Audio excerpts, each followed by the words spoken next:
Terbakarnya salah satu dari dua beringin kembar di alun-alun kidul Keraton Yogyakarta menimbulkan banyak persepsi di tengah-tengah masyarakat. Sebagian warga menganggap terbakarnya pohon busa ratusan itu memiliki nilai mistis. Menanggapi hal tersebut, adik Sri Sultan HP10 GBPH Prabu Kusumo mengatakan terbakarnya beringin kembar tidak boleh dihubung-hubungkan dengan yang aneh-aneh, apalagi soal mistik. Gusti Prabu, begitu sapaan akrabnya, menegaskan bahwa kejadian tersebut harus dimaknai dengan bijak. Saya berharap kebakaran pohon beringin di alun-alun selatan jangan dihubung-hubungkan dengan apapun. Bagi pihak keraton, kebakaran ini lebih pada peringatan agar selalu dirawat, kata Gusti Prabu Selasa 15 Agustus silam. Namun, masyarakat terutama warga lokal sudah kadung membuat persepsi lain. Terbakarnya pohon beringin yang dikenal wingit itu dinilai memiliki pesan tersendiri. Kepercayaan ini tidak muncul begitu saja. Keberadaan alun-alun kidul dan beringin kembar selama ini kental dengan mitos. Mitos apa saja? Berikut ulasannya. Salah satu cerita yang berkembang di masyarakat sekitar tentang beringin kembar adalah ketika di zaman Sultan Hamengkubuwono I. Dahulu kala, ketika Sultan Hamengkubuwono I bertahta, ada sebuah cerita tentang sebuah perkawinan putrinya. Putri Sultan saat itu mau dipinang seorang lelaki, namun sayang, sang putri tidak begitu menyukainya. Alhasil, sang putri meminta syarat. Sang pelamarnya harus bisa berjalan dengan mata tertutup dari pendopo yang ada di sebelah utara alun-alun kidul, melewati dua beringin kembar di tengah alun-alun, dan finish di pendopo di sebelah selatan alun-alun. Dan ternyata siasat sang putri ini berhasil. Si pemuda gagal menjalankan misinya. Kemudian sang sultan memberikan sabdanya bahwa yang bisa melewati syarat sang putri itu hanyalah pemuda yang hatinya benar-benar bersih dan tulus. Hingga seorang pemuda dari Siliwangi bisa melewati rintangan tersebut dan akhirnya menikahi putri sultan.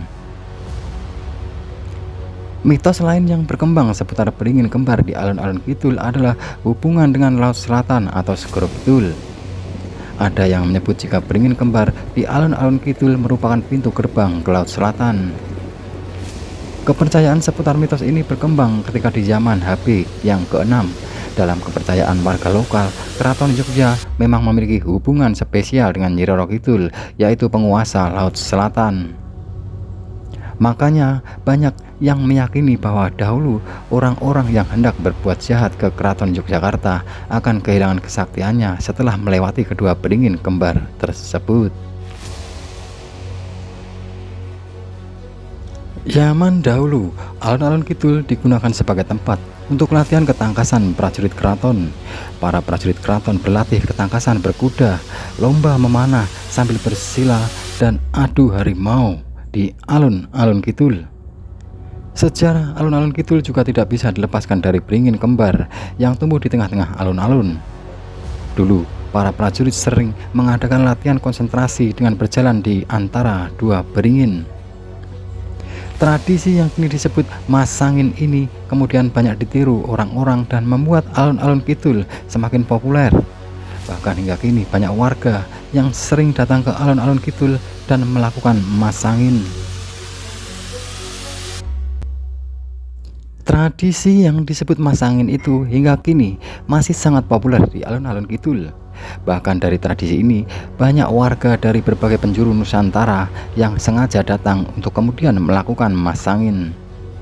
Dalam upacara Keraton Jogja sendiri, tradisi masangin ini dilakukan setelah topo bisu atau topo ngomong yang diadakan setiap malam satu suro. Ritual ini dilakukan demi ngalap berkah dan memohon keselamatan keraton. Dari tradisi masangin ini lalu muncul mitos dalam masyarakat lokal bahwa siapa yang dapat melewati dua pohon beringin dengan mata tertutup, maka cita-cita atau hajatnya akan terkabul. Hasilnya, banyak orang penasaran dan datang untuk membuktikan mitos tersebut.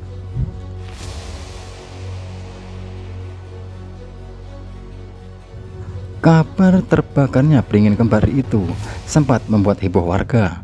Pasalnya, banyak yang membayangkan kebakaran yang terjadi pada beringin kembar sebelah timur merupakan kebakaran yang besar. Joko, salah seorang tukang parkir di alun-alun kidul, menceritakan kebakaran yang terjadi Minggu 3 Agustus tersebut tidak sebesar yang dibayangkan orang. Orang kan mikirnya kebakaran besar, tapi sebenarnya hanya api kecil aja kayak orang bakar sampah, kata Joko saat ditemui di alun-alun kidul Selasa 5 Agustus silam. Dari pantauan Merdeka.com nyaris sama sekali tidak terlihat ada bekas kebakaran pada beringin kembar. Yang kebakar itu yang di dalam, dari luar nggak kelihatan ada bekas apa-apa. Yang di dalam juga cuma akar-akarnya saja, jelas Joko.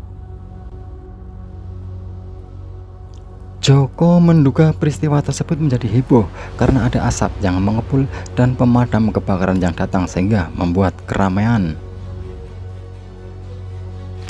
Aslinya ya tidak apa-apa, cuma lebay mungkin mas, karena kalau ada pemadam kebakaran bayangnya kebakaran gede. Tambahnya, pasca terbakarnya beringin kembar pun tidak ada perubahan aktivitas apapun di sekitarnya.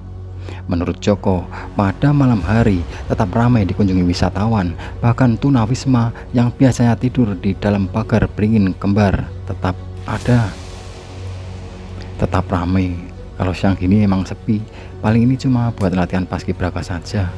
Kalau malam itu ya tetap ada yang tidur di situ, ujar Joko. Beringin dianggap menjadi tempat bersarangnya makhluk gaib dan pohon yang menyeramkan.